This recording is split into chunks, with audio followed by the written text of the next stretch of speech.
Applying to school in the United States was a process, and it was in a way a long process, but it was all worth it. These requirements were so challenging for me, but thanks to Education USA, I had that opportunity of learning about how to go through that process, and you could prepare yourself well enough for applying to colleges here. When you are facing something new, whether it's an environment, a new academic way, a new curriculum, you learn to adapt. You have the opportunity to immerse yourself in a truly innovative and diverse culture and to learn unique skills that are going to help you to succeed wherever you decide to do. It's something that is pretty unique to the United States. Education USA is not only before you go to college, but also during your college experience. And because they are with you, they follow up with you, they want you to know you're doing good. I see myself as an example of a process that people sometimes see as impossible. It was challenging, it took some time.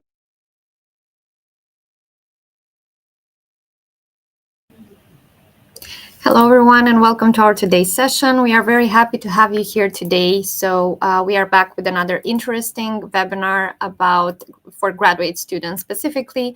I'm Alina, and I'm an Education USA advisor, and we are very happy to welcome you here. As you know, December is dedicated specifically to webinars, which would be useful to our graduate students. So please be active, submit your questions, and our today's speaker will answer to them. So Education USA Virtual, as we are always saying, is here to assist you with interesting webinars, courses that you can find on our website. We also have interesting articles and that you can use for your preparation process. You can also see there the nearest center, the nearest Education USA center that would allow you to find an advisor to consult you during your path to your undergraduate or your graduate degree application process. So as I've said, our today's speaker, and as you've seen in our promos, our today's speaker is Alex from Rensselaer Institute, and here he's coming here with an interesting topic that might be useful to our students that are interested in an MBA program. So he has prepared an interesting presentation for us here. Hi, Alex, and thank you so much for joining us today. I think it's going to be useful if you can just say something about you, what you are specifically doing, and then we can proceed to the presentation. Certainly. Thank you very much, Alina. It's a pleasure to be back with you again today. Good morning or afternoon, rather, to our audience in Eastern Europe and Central Asia. That's where we're targeting, correct? Okay. Yeah, that's correct. So my name is Alex Englander. I am from the Rensselaer Polytechnic Institute. I'm Assistant Director of Graduate Admissions, and I'm going to be talking today about MBA programs and generally how to apply, what to look for, and what an MBA can do for you. Okay, then we'll start with the presentation. Excellent. All right, so the MBA program at Rensselaer Polytechnic Institute. Again, my name is Alex Englander. I'm Assistant Director of Graduate Admissions. And just a few program notes. This program has been designed to introduce you to RPI and the Lally School of Management's MBA program, or in general, MBA programs everywhere. For attending today, you can receive an application fee waiver. And if you scan the address, take a picture of the QR code, there's a web address in there. If you type that in, scan it, that'll take you to a registration page. And that will allow you to receive an application fee waiver. There's no code. It is simply just attached to your email address. So when you start your application, it will be attached there. And, lastly, please just hold all questions to the end, and I'll try to answer as many of them as we can. I'm going to try to keep this brief but informative. So if we can move next to the next slide, we'll get started. All right. So RPI, a little bit of background information for the Institute. We are the oldest technical university in the United States. We were founded in 1824. This has been our bicentennial year, which has been extremely exciting. We kicked it off officially in April when we had the unveiling and the ribbon cutting for our IBM Quantum One computer. And it goes all the way to the end of the semester. This weekend, we had our Victorian stroll. And so we're winding down our bicentennial year. It's been a great year here. We are located in Troy, New York, and we are about 2.5 hours north of New York City, about 3 hours to the west of Boston, Massachusetts, and 3.5 hours south of Montreal, Canada. So we're really at a crossroads of the Northeast. We are an R1 research university. We are nationally ranked top 100 in the United States. We have 7,000 total students, about 6,000 undergraduate students and 1,000 graduate students. And most of our graduate programs here at RPI are STEM designated. And that STEM designation comes in very handy especially as an international student, because if you have a STEM program if you have a program that's STEM designated, you get 3 years of optional practical training. So we can move the slide forward. Thank you. All right. So the Lally School of Management, which is where our MBA is housed. And what you're going to find is many MBA programs are housed in their own separate management schools or business schools. And business schools at universities tend to do things a little bit different than the main university. They may have multiple deadlines for applications. They may advertise differently. So business schools as a whole, they do things a little bit differently. And that's the same here at RPI and our Lally School of Management. So the mission of the Lally School is that we have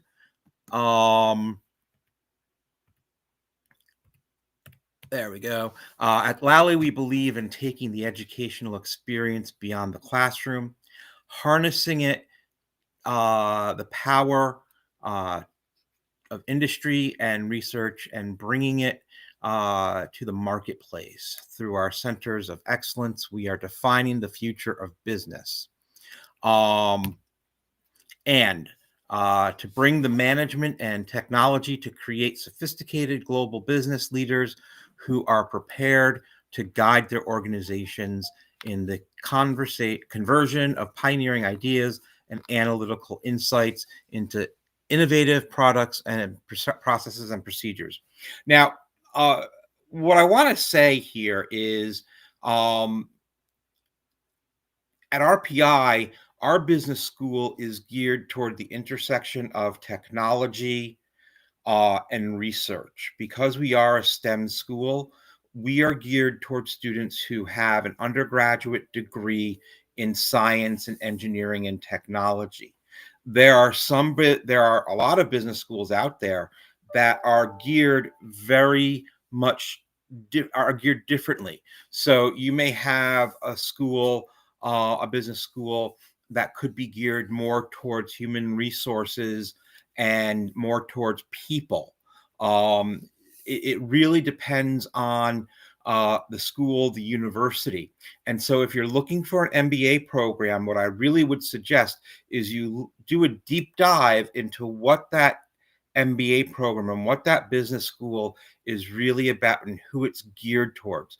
Because so we do have marketing here at within our MBA program here at Rensselaer. However, it's not going to be a general marketing. It's going to be marketing towards entrepreneurs, startups. If you're looking for a general marketing or a marketing PR type of MBA program, that's going to be at a different type of business school. So moving forward, we have 5 programs here at the Lally School of Management. We have our Masters of Science in Business Administration. We have our Master of Science in Quantitative Finance and Business Analytics. We have our Master of Science in Supply Chain Management. Now, all of those are STEM designated master's degrees. And we also have our PhD in Management, again, and that is STEM designated. Unfortunately, the only program we have that is not STEM designated is our MBA program. We are working to get that as a STEM designated program, and we're hoping that will be in place within a year. So hopefully next year at this time, we will have a STEM designated MBA. And finally, I do want to introduce, he's not here today, but we have a new dean at the Lally School of Management, Liad Wagman. And he comes to us from the Illinois Institute of Technology. Our Lally School of Management is really on a forward trajectory, and we're excited about where it's going. So the Lally School of Excellence, we have 4 centers of excellence. We believe in taking the educational experience beyond the classroom, harnessing the power of industry and research, and bringing it to the marketplace. Through our centers of excellence, we are defining the future of business. So we have the Severino Center for Technology Entrepreneurship. It helps students innovate and commercialize their ideas through an array of valuable networking opportunities, and programs led by experienced entrepreneurs. You're going to see at many different schools, not just here at Rensselaer, but you're going to see your business schools bringing in entrepreneurs, startup founders. You're going to see them bringing those leaders of innovation and leaders in industry coming into the classroom, coming into the school, and they'll have a series of lectures from these leaders. We do it here at RPI. They're happening all over at business schools all over the country. Second, we have our Center for Research toward Advancing Financial Technology, which is CRAFT. And you're going to find, again, at many business schools, they're going to like their acronyms. So we explore the risks of the CRAFT Center explores risks and unintended consequences of the emerging and unknown challenges facing high-tech financial service industries. And we have our Centers for Supply Networks and Analytics, advances research and education in supply chain management and business analytics targeted at both academic and managerial audiences. And then the Center for Ethics in the Management of Emerging Technologies meets the challenge of uncharted ethical and moral dilemmas springing from emerging technologies. Many schools are going to have very similar centers of excellence or research centers within their business schools and throughout their universities, because that is a way for students to become more involved. It's a way for them to learn about the craft and the field that they're going into. We can advance the slide.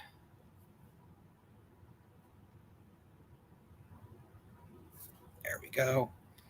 And then just a little bit, the Lally School of Management, we want to build expertise that will advance your career with our distinguished master's programs in business administration, analytics, supply chain, quantitative finance, and our doctoral program in management. Our graduate students are immersed in industry from day one and conduct research to solve the problems of real-world business under the guidance of stellar faculty. So, let's talk about the master's degree or the MBA as a whole. And once again, this is for RPI. It does not go for every master's program. So the MBA at RPI, the Masters of Business Administration. So the average starting salary for our graduates is about $103,000. Now, I think what you will find is that the average starting salary for students with MBA degrees is going to be at least in that low six figures. MBAs, again, are always in demand. I can't remember a time when people are like, oh, no, don't go get an MBA. That would be, awful. No, MBAs are always in demand. And especially with emerging technologies now, and there's going to be a really good need for different types of MBAs. So when you're looking at a business school and a business degree, you want to look at the type of MBA that you would be receiving. So we have in our school, our MBA has one concentration and then 6 different tracks. So the one concentration we have is a life science entrepreneurship. And it's been designed to facilitate commercialization in New York State by developing entrepreneurs with the mix of skills and expertise needed to successfully grow innovative life science startups into commercially viable enterprises. From the demands of regulatory approval to the time-intensive processes of bringing a product or service to the market. The program presents a unique challenge or presents some unique challenges as well as tremendous opportunities for our MBA students. The MBA LSE, as it's known, concentration is offered in partnership with the School of Engineering, the School of Science, and in partnership with the Icahn School of Medicine at Mount Sinai Hospital down in New York City. Part of the MBA is taught by professors down at the Icahn. Part of this concentration is taught by professors down at the Icahn School of Medicine in Mount Sinai. What you want to look for at different MBA programs and different master's programs as a whole is if there is going to be that interdisciplinary component. Here at RPI, we believe in interdisciplinary education. So it's not just going to be the life science entrepreneurship program, but it's going to be the different programs that we have on campus that are all working with one another. Again, because we are a STEM designated school, our business programs are geared towards individuals who are looking to make that cross between a business degree and their science background. So, what are the different program tracks that we have available? Now, I can't really speak to the other business schools out there, but they do have program tracks that are just as important as RPIs. And so here at RPI, we have 6 different program tracks. And this is all helps you to attain and graduate that MBA. So we have business analytics, which focuses on using information to develop business insights and influence decision-making in organizations. We have finance, which prepares students for careers in financial services. Students on this track may follow 2 paths, investments or corporate finance. Now, you'll notice in our School of Business and Management, we do not have a master's in finance. The finance component is found in the MBA. Our next track is Management Information Systems, and we adopt an interdisciplinary approach that integrates business concepts with technical concepts to enable students to develop the knowledge, perspectives, and skills needed for a career in information systems. We have marketing. I mentioned that earlier.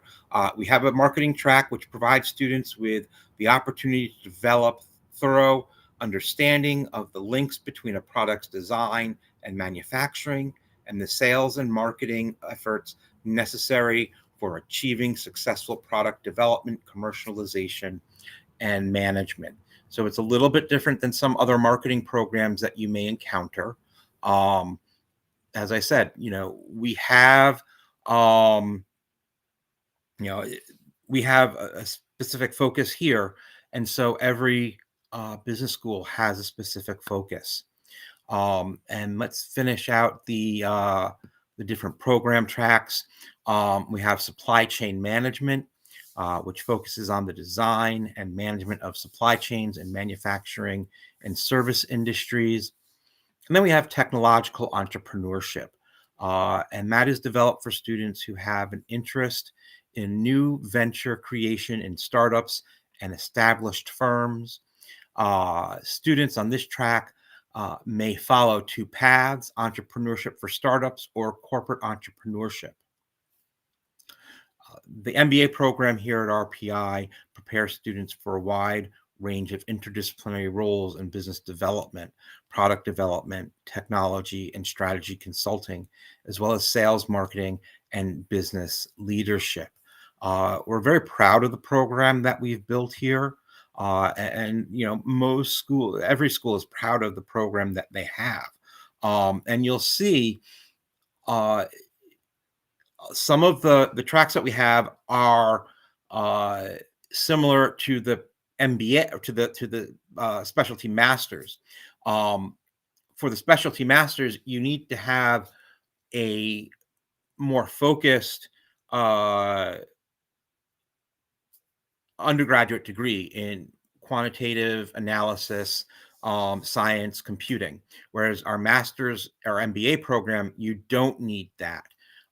So if you're interested in business analytics, but you don't have a math or computer background, then the MBA is more of the way you want to go. Now, preparing your application. We're going to move forward and talk about the application process a little bit. It's never too late and never too early to start your application process.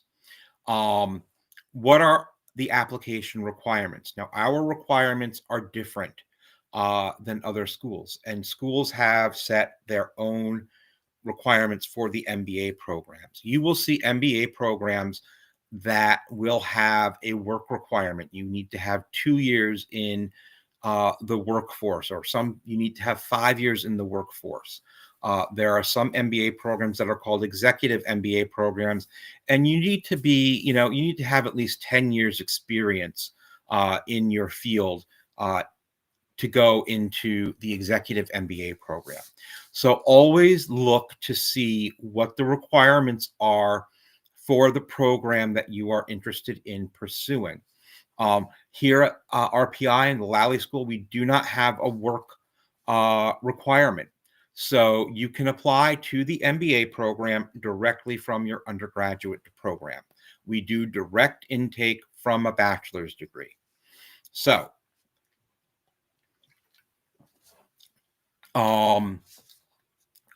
you want to know what your requirements are for the application, and you need to plan out your timeline. What exams are required for the program that you are interested in applying to? Are the GREs required or the GMAT? If you are an international student, which I believe most of you are, you will need to probably take the IELTS, TOEFL, PTE, or Duolingo test. Again, check with the schools you're interested in and make sure, see what tests they take.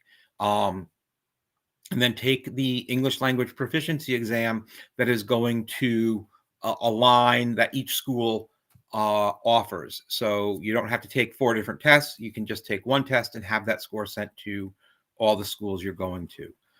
You want to make sure that you are leaving enough time for immigration, specifically the I-20 processing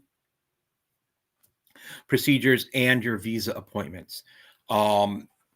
The U.S. embassies are very busy, and sometimes, depending on the country, it is difficult to get an appointment.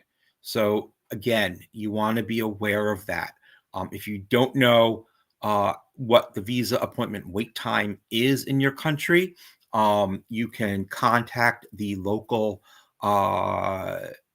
U.S. consulate, and they will let you know. And then you want to have your recommenders lined up. Who are they? Have you asked them yet? And do you have contingencies? Some recommenders may not be available. Some recommenders may say, no, I can't really write you a recommendation. You want to make sure those recommendations are strong. So you need to ask the people that you want to write those letters early enough.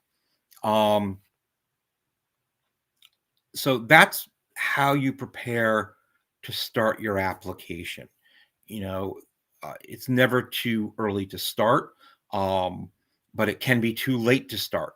If you are just now starting to think about what you're going to do next year after you graduate, you need to get on the ball, because a lot of the deadlines, the first deadlines have already passed.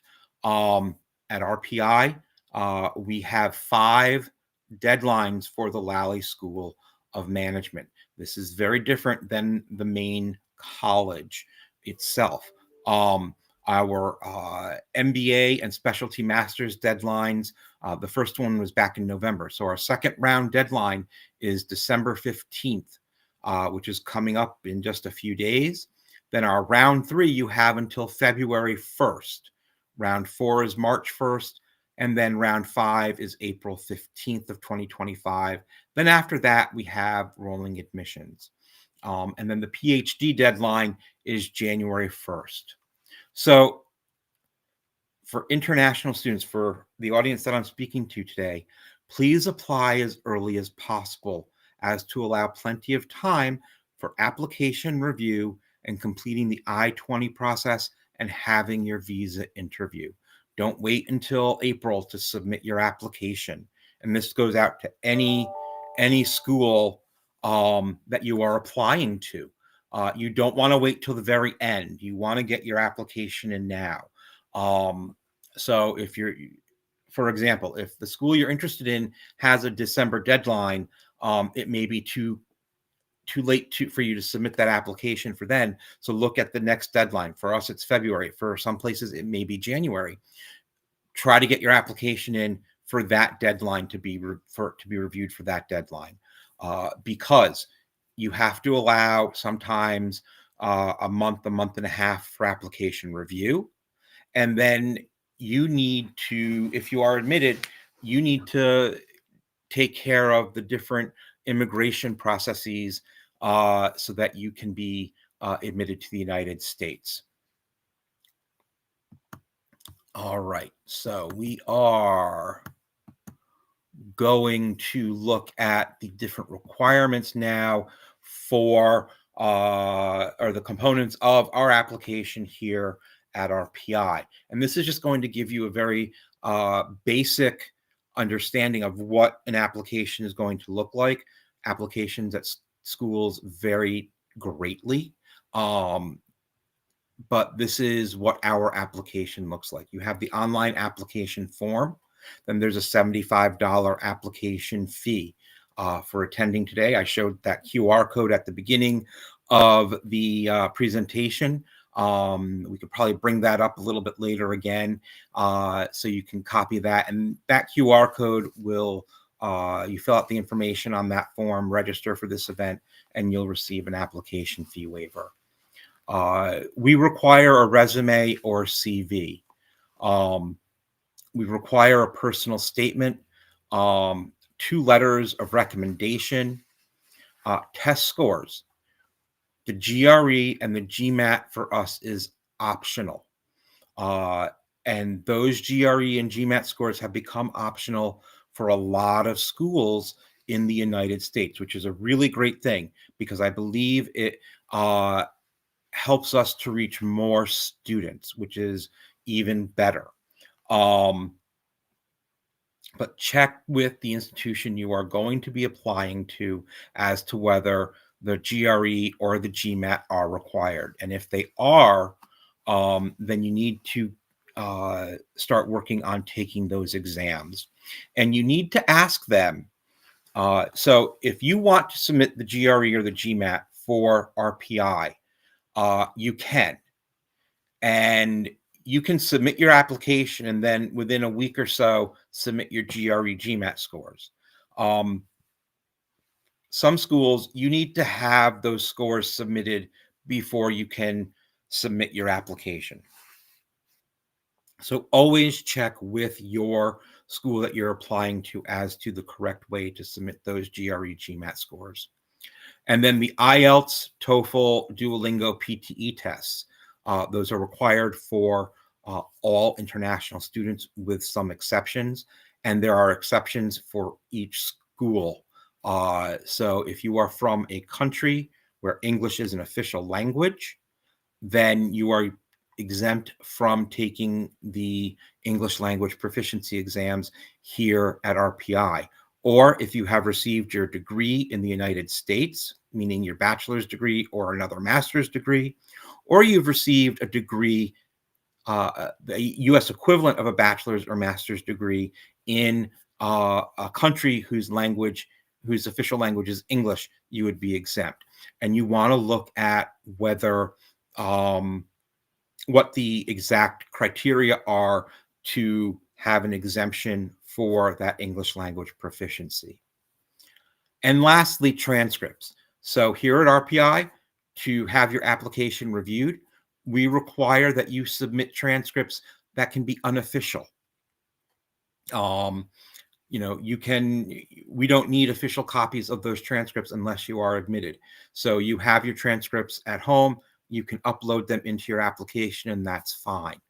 If you are admitted, that's when we would require you to submit official transcripts. We do require transcripts from every university or college that you have attended. And you will find that that is true at every school that you apply to.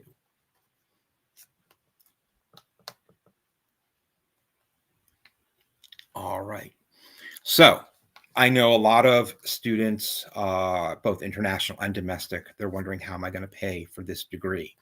So at RPI, along with many other schools, master's students do not receive full funding. And if you do receive full funding, it's very rare. But we are very fortunate to be able to offer our master's students a very generous merit-based scholarship. Most of our students who apply and are admitted they are awarded the merit-based scholarship, and that can go up to about 40%. So when you are exploring the schools that you are interested in attending, always ask about their financial aid. What do they award students at the institutional level? Do they award merit scholarships? Do they have assistantships? If they have an assistantship, what does the assistantship cover? We do not have assistantships here at RPI for master's students. Our aid, our funding for students is specifically that merit-based scholarship. But there are some schools that do offer assistantships. So you want to be very careful, and you want to ask those schools what the aid is that they provide. Again, because it is a master's program, you probably will not be provided with full funding. Here at RPI, to be considered for the merit scholarship, there is no additional application. Some schools will have an additional application that you will need to fill out. And for us, your merit-based scholarship, you are considered for that scholarship as they are reviewing your application, and you receive that award letter very shortly, if not at the same time you receive your admissions decision. Again, different schools work differently, and it may take a little bit longer for you to receive an award letter from another school. That is a basic outline of an MBA program. So if you have questions, please ask away. I'm here to answer questions. I don't have answers to questions regarding specific schools unless you have a question about RPI. But please go ahead and ask questions.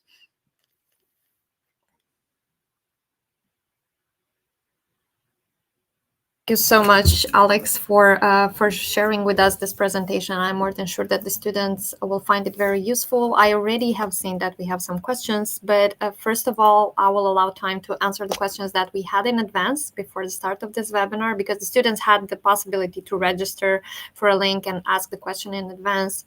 And one of the first one was related to, are there any fintech-related economics PhD programs specifically for your institute? Oh, absolutely. So we do have the PhD in management. And we have a PhD, and it's not in our School of Management, but it's located in our School of Humanities, Arts, and Social Science. We have a PhD in Applied Economics and Policy. It's a new program, but it's very fascinating, and it really brings together technology, entrepreneurship, and economics in a way that is very different than other PhD in economic programs. So those are the Okay. two PhD programs that we have. And is PhD fully funded? Because you've mentioned already for the master Yes. degree that it's, So our PhD programs at RPI are fully funded. Now, what that means is you would be awarded a teaching assistantship or a research assistantship, and then that assistantship, working as a TA or an RA, would then give you a tuition waiver and then a biweekly stipend to help pay living expenses or health insurance. So yes, we do have fully funded PhD programs, which we're very, very proud of. perfect. Thank you. The other question that we've got is, this year I graduated from University in Business Administration. I didn't want to rush and jump into master's right after completing my bachelor degree. So that's why right now I'm working and getting some experience. Is it reasonable to apply for an MBA? Yes. So as I explained, some MBA programs, they do require work experience, some as little as 2 years, and some, depending on the type of program that you're looking at, require up to 10, 15 years work experience. Here at RPI, we do not have a work experience. You don't need any work experience. That is not a qualifier. It is helpful, but it is not required. And so you can apply directly out of your bachelor's degree. You can apply if you've been out of school for a year working at that time. We take students who've been out for many years. We take students who are going directly into an MBA after their undergraduate degree. But really, they need to look at the program specifically. I know, I think Johns Hopkins and Rutgers University and even Illinois Institute of Technology, I believe they all have some type of work requirement on their applications, whereas here at RPI, we do not. Okay, thank you. The other question is, what is the duration of the MBA program, and what is the minimum score for the English proficiency test? Certainly. So our duration, our program, our MBA is 45 credits, and that can be completed in as little as a year and a half. There are some programs that are 2-year programs. As an international student, you have to attend full time to maintain your F1 visa. So that's why you can do the program in as little as a year and a half. As for the English proficiency tests, so we accept 4 different exams. We have the IELTS, and the minimum score is a 6.5. The TOEFL, where the minimum score is an 88. We accept the PTE with a minimum score of 59, and then the Duolingo English test, where a minimum score of 120. each school has a different requirement. So our test scores may be very different than NYU's test scores. And NYU's test scores may be very different than, let's say, Penn State University. So you really need to do a deep dive and inquire with the schools as to what their minimum scores are. Some schools, I will tell you, if you score below the minimum, they will not review your application.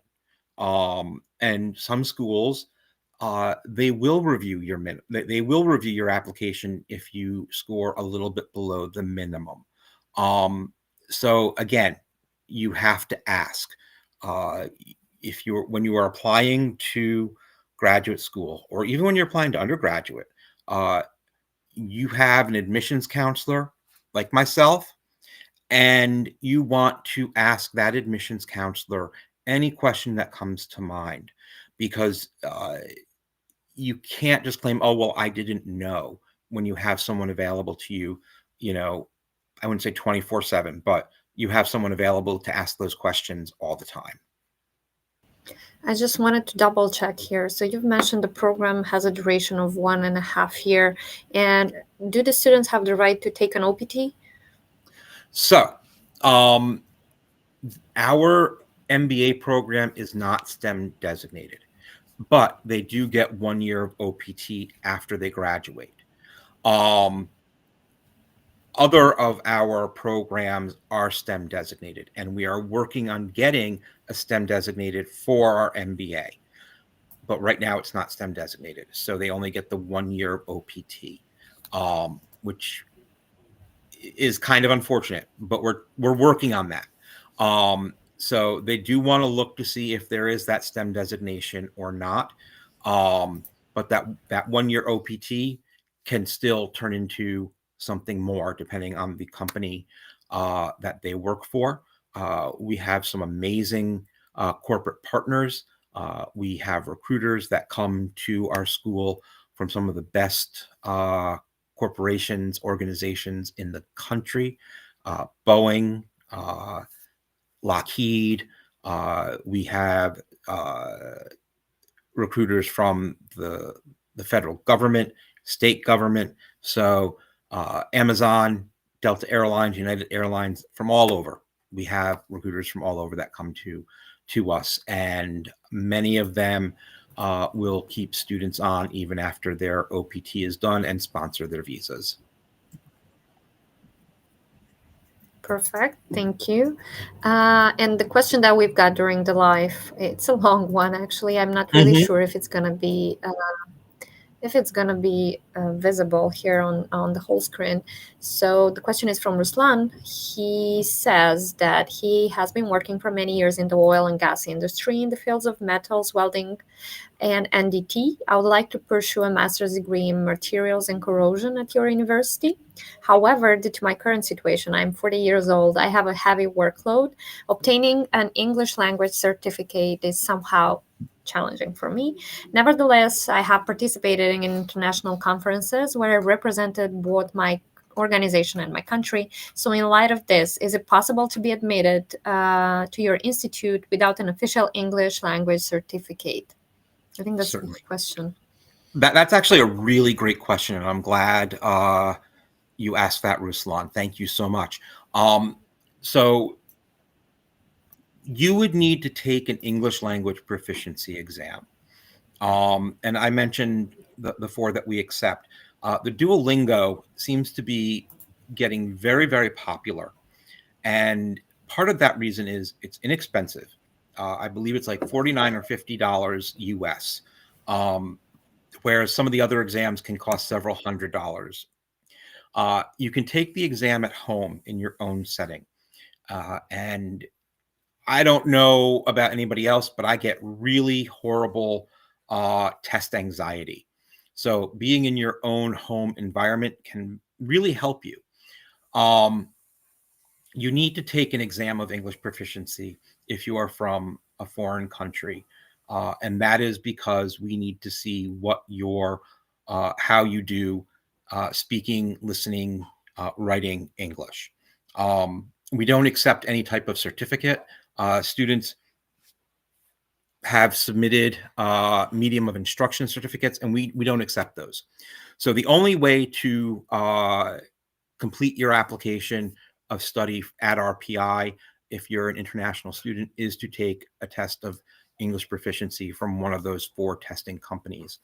And then, you submit those scores. And if you don't do well, then you keep studying and you try again.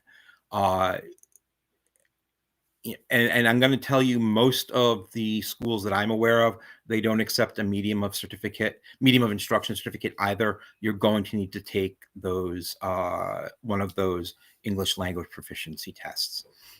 Submit those scores. And as I said, at RPI, if you score lower than the minimum, we would still review your application.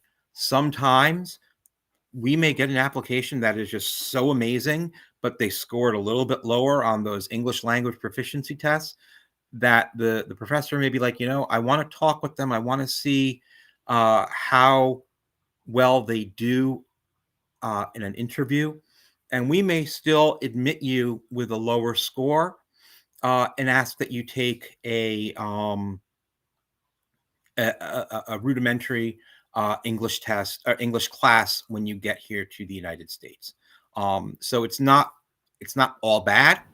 There are ways that at times we can work with you. I totally agree. And I can just encourage you, Ruslan, and I can say that as for all institutions in the US, they do a holistic admission. So maybe based on your work experience and maybe based on some other things, if you're not going to excel to have the maximum score for your English proficiency test, maybe you would just have a great portfolio and, some really great, a great GPA, or maybe some great achievements or other activities that might influence the professor to have an interview with you. That was actually my other question. If they have an interview with the professor, and that might be a chance for them to be admitted. Correct. Now, we don't do interviews usually. Our application process, again, we've streamlined our application process, so we don't do interviews normally. Sometimes we do. I do know that if they are applying to the PhD program, they do interviews. The PhD management program is extremely competitive. They only take 2 or 3 students a year, and the process is a bit excruciating for the student because there's a first round interview, then there's a second round interview, and then there's the waiting. Whereas for the MBA and our other master's degrees, there are no interviews required. But sometimes the professor may be like, I want to talk with them before I make my mind up. And the professor would reach out to you personally, or the admissions committee would reach out to you if that were the case. Yeah, I agree. I think, Ruslan, in this case, you can also reach the professor by yourself, and maybe you can be that convincing so he can have the interview maybe before you will just start with your application. So yeah, here is about researching. That's what we are also encouraging our students to do. Okay, so I think we are done with all the questions. Thank you so much, Alex, for your explanations and for the details and tips. I hope all the students that have watched us today, they will use all your advices. And again, at the beginning of this webinar, Alex already did the QR code that you can use for the application fee waiver, which I think is really, really useful. And that was a surprise because I didn't know about that. So I think that's really great that Alex has prepared that for you guys. Use this opportunity. Thank you so much for watching us today. Thank you, Alex, for your presentation. And guys, please submit for our future events. We are coming this week with an interesting session related to the statement of purpose. So for all those who are preparing that for their graduate degree, you can also view us on Thursday. Thank you once again for joining us today, and have a great day.